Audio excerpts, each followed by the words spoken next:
and welcome to Practical Research 1. I am Miss Mary Joy Artazo and I am your OLC for this subject. Let me ask if you can still remember our topic last time.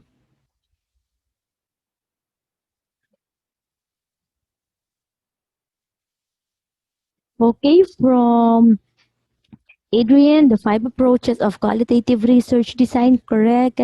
Yes, the qualitative research design. The ways to systematically collect data from Jaya. Understanding the data and ways of collecting data from Geraldine, okay, correct? So, yes, we discussed the research design. So again, when we say research design, this is the plan or a guide when we are conducting a research. So also we discussed the five approaches of qualitative research. Yes. And we also discussed the sample and the sampling procedure and the different procedures in collecting or gathering data. Okay, so this time we will discuss the module 16 of the research or the practical research one, finding answers through data collection. So in this discussion, at the end of this lesson, you are expected to one, collect data through observation and interviews. Since before or last time we discussed the different data gathering procedure, we will focus on the two most common way when we are gathering or collecting data, the observation and interviews. So, observation. Let's discuss first observation. What do we mean by observation?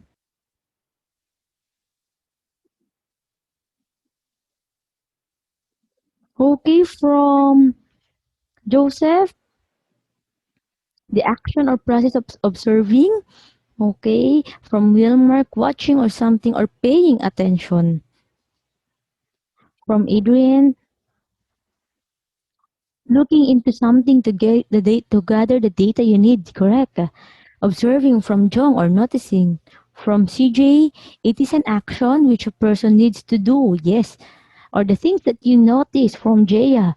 So when we say observation, this is a research method that enables you, the researcher, to systematically observe and record people's behavior, actions, and interaction. Meaning you are observing, you are recording the behavior, the action, and the interaction of your your participants or respondents. Also, this is the method that allows the researchers to obtain a detailed description of social settings or event in order to situate people's behavior within their own socio-cultural context. Meaning, through observation, we will understand the behavior of other people based on their own socio-cultural context. When we say socio-cultural context, social means society or surroundings, and cultural or their culture. So through observation, we will get to know or we will get to understand them.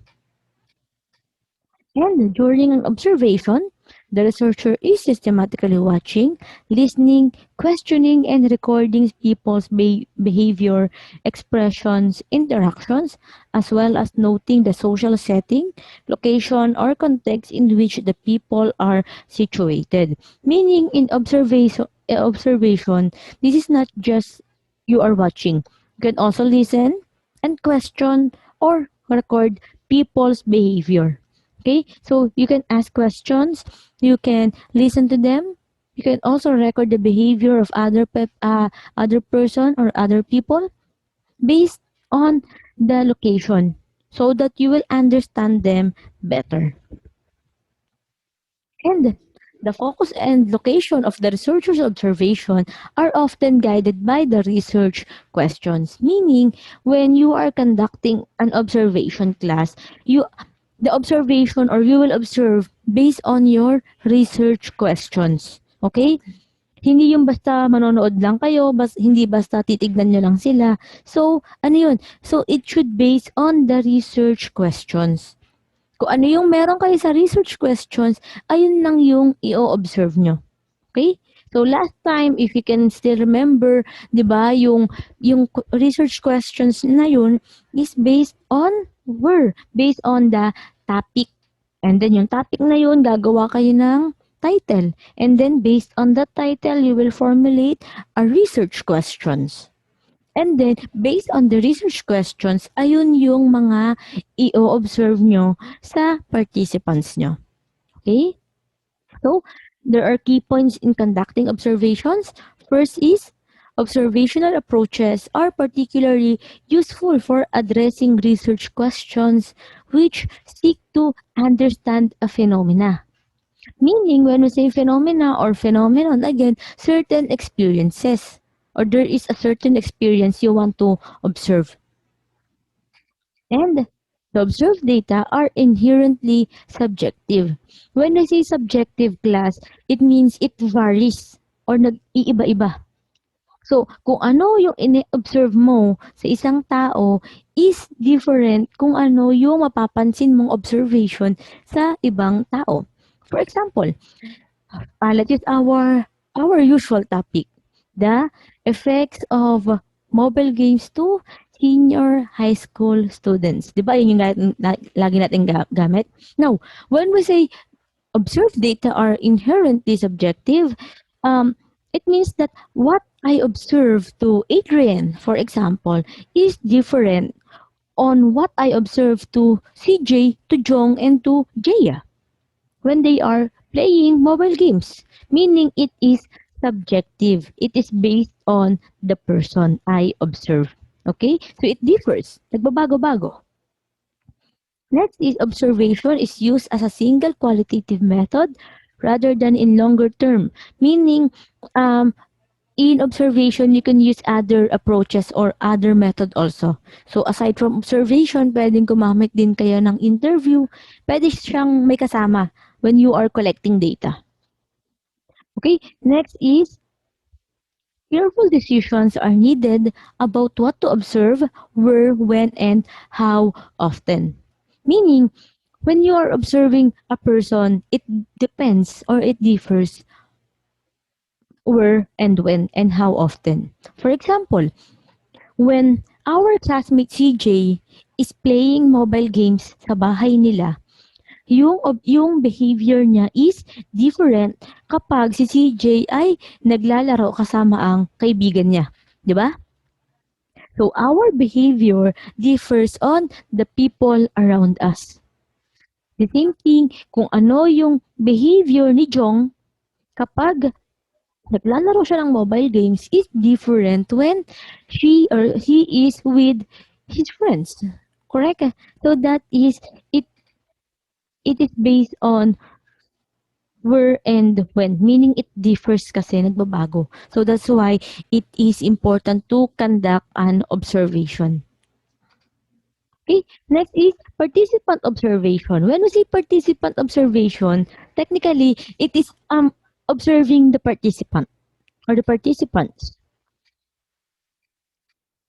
So it is a qualitative method with roots in traditional ethnographic research whose objective is to help the researchers learn the perspective held by the study population. So again, what do we mean by study population? Okay, Adrian, naalala niya. Okay, the entire group that you would like to study, yung kabuuan, okay? So, in participant observation, di ba sa study population, kukuha lang kayo ng sample and then the sample is the representatives. So, ang tawag dun kapag nag-observe na kayo is participant observation, meaning you will observe the participants. So, this is to accomplish this through observation alone or by observing and participating. So, in participant observation, you can observe or watch, or you can watch and at the same time participate if you want to understand them. So, for example, yung topic nating playing of mobile games. So, anong gagawin mo? Maglalaro ka din ng mobile games para, para maintindihan mo sila why they are playing mobile games. Okay? So aside from observing or watching them, you will also participate. Gagawin mo kung ano yung ginagawa nila. And it takes place in community settings, in locations believed to have some relevance to the research questions. So, of course, dapat may relevance siya or may importance or connection siya sa topic ninyo. And this is distinctive because the researcher approaches the participants on their own environment, meaning you are trying to get along with them. 'Di ba? So, for example, ang i-observe mo is yung mga gamers, yung mga mahilig sa mobile games. So, you have to go into their surroundings, sa environment nila for you to understand them better. 'Di ba? So, hindi mo kasi maintindihan pagka if you didn't experience it, 'di ba? So, that is participant observations, meaning you are trying to participate at the same time you are observing. Okay? Now, in participant observation, we have the different category na i-observe natin. First is the appearance. When we say appearance, yun ano, yung i-observe natin sa respondents. Pag sinabing appearance, kung ano yung itsura nila, yes. Aside from the physical appearance, okay, the profile, so it includes the clothing, so paano sila manamit, ano yung age nila, ano yung gender, is it the female or male, and the physical appearance. Okay? So, syempre, di ba, yung una niyo mapapansin sa observation. Okay? So, ito mukha tong gamer. Di ba? Next is the verbal behavior. So, under verbal behavior and interactions, ano naman yung i-observe mo dito? Yes, Algeneline, the way ng pagsasalita nila. Adrian, yes, also correct. How they handle the conversation. How they speak. Yes, Flora, correct. So here, it includes who speaks to whom and for how long, who initiates interaction, languages or dialects, and also the tone of voice. So based on your observation, okay, yes, correct, from CJ, how they interact and communicate. Okay, so based on your observation, personal observation class, ano yung mga na-observe nyo sa mga mahilig mag-mobile games? Ano yung verbal behavior nila? Okay, sumisigaw, maingay. Yes, they are cursing. Maisa, what Maisa Flora? Okay, laging galit. O, diba? Nagwawala. O, okay, that is a verbal behavior. How they speak. How they communicate. Okay? Kung ano yung mga choice of words nila when they are playing. Okay? Nagsasalita ng walang kausap. O inaaway yung ano, yung character sa games. Okay, so that is verbal behavior and interaction. Next is physical behavior and gestures. So ano naman ang i-observe mo dito?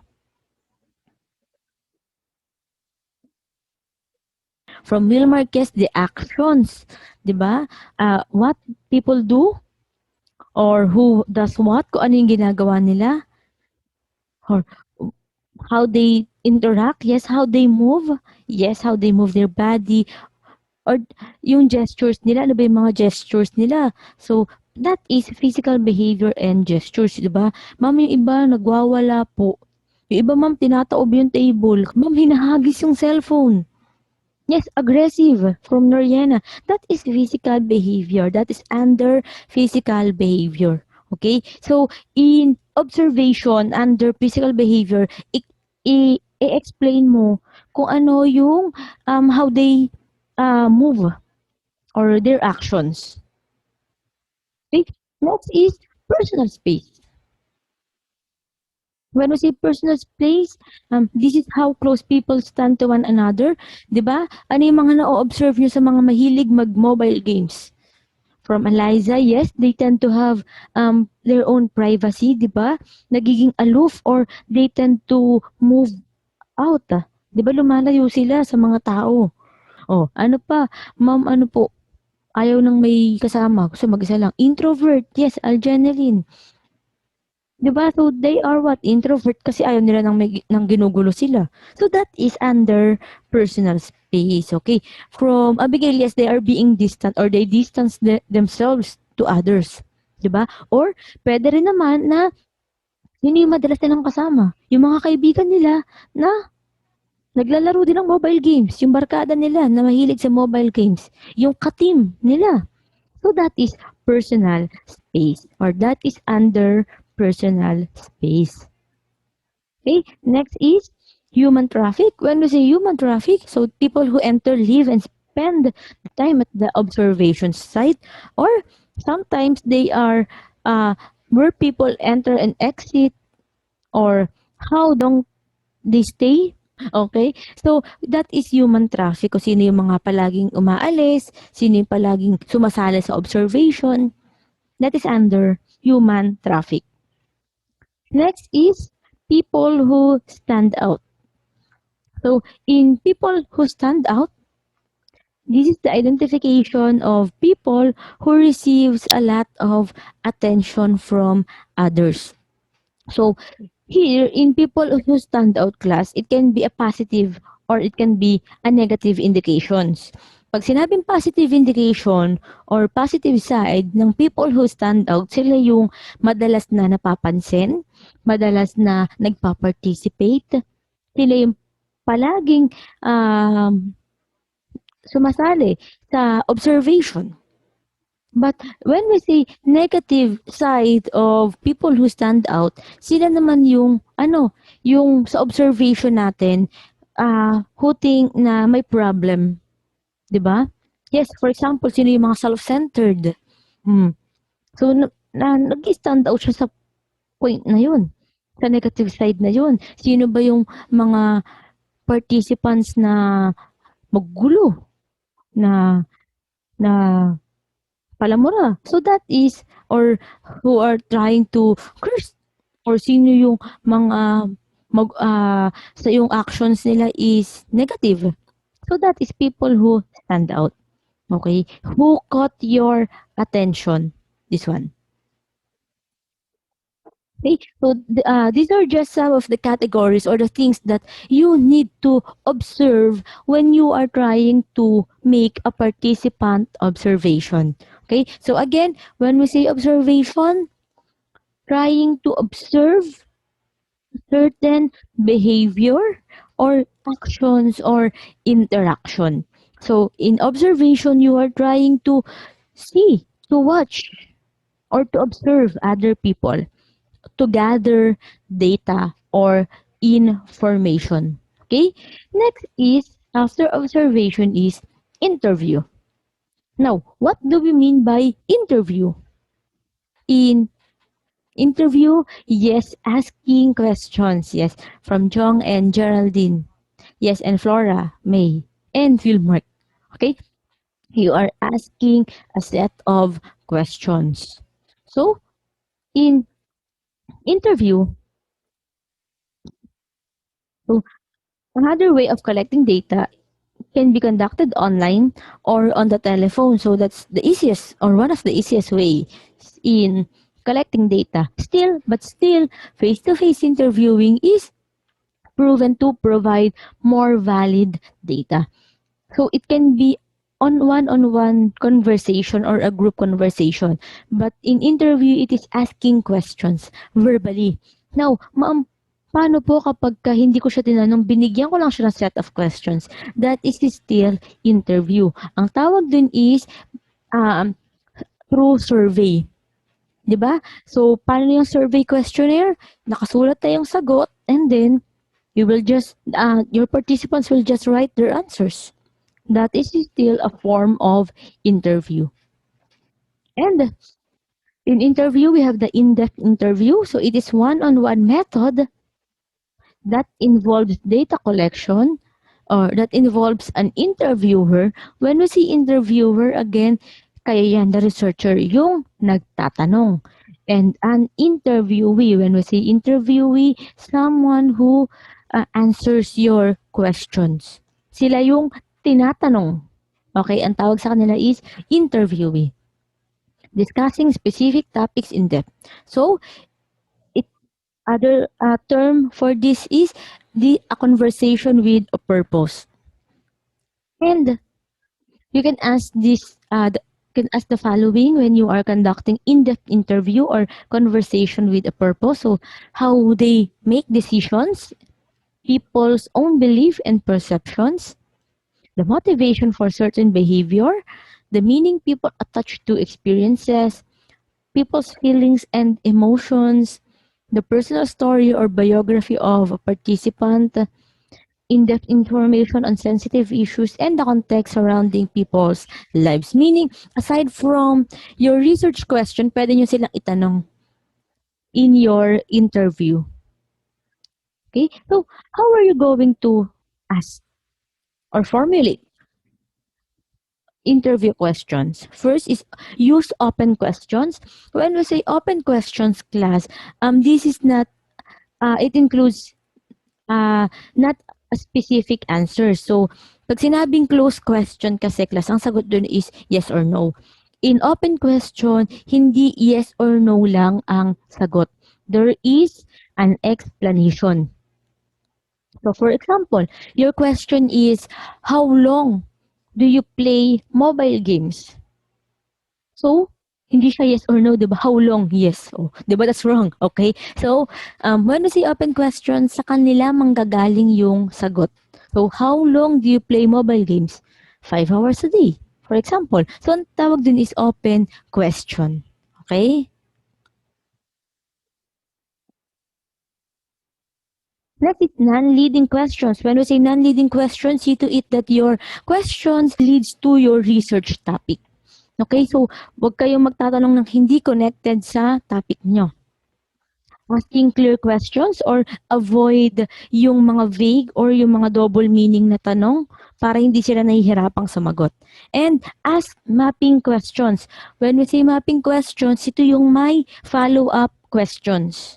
Okay? So for example, your question is, do you play mobile games? Yes. So pag sinabing mapping questions, may follow-up questions. So, how long? 5 hours. Ibig sabihin, meron kayong follow-up questions. Okay? So, other term for mapping questions is follow-up questions. Okay? So, in conducting an interview, we have the stages of interview. First is the arrival and introduction. When we say arrival and introduction, first, introduce yourself. Okay? So, introduce yourself to the interviewees and why you are conducting a research. So, establish an initial rapport. When we say initial rapport, a friendly relationship. Okay, making it friendly and positive. Next is introducing the research. So, when we say introducing the research, introduce yourself. After introducing yourself in stage 1, introduce your research naman. So, ask for a consent. Why? So, tatanungin niyo lang sila kung pwede silang ma-interview para sa research nyo. Okay? So, scope of the interview, kung ano lang yung itatanong nyo. Okay? And there is no right or wrong answers. Baka naman ang isagot nyo, ay mali ka, dapat hindi ganyan ang sagot mo. Oh, hindi class ha. Since you are asking for their point of view or perspective, there is no right and wrong answers. And beginning the interview. So here, you will start asking questions or your research questions. Okay? What is during the interview? So during the interview, the breadth and the depth of the coverage, meaning yung lalim ng pinag-uusapan nyo.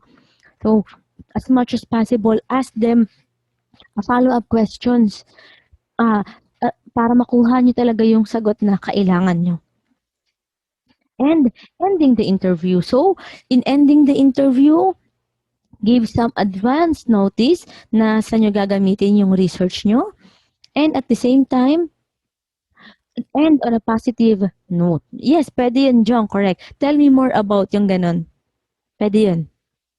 Okay, so let's continue. So, ending the interview, so give some advance notice and end on a positive notes. So as much as possible, if you can give suggestions and for recommendations, better. So for example, your participant or yung respondent yung sinabi nyo is meron kasi yung ang dami ko na kasi na-experience sa negative effects sa mobile games na 'to.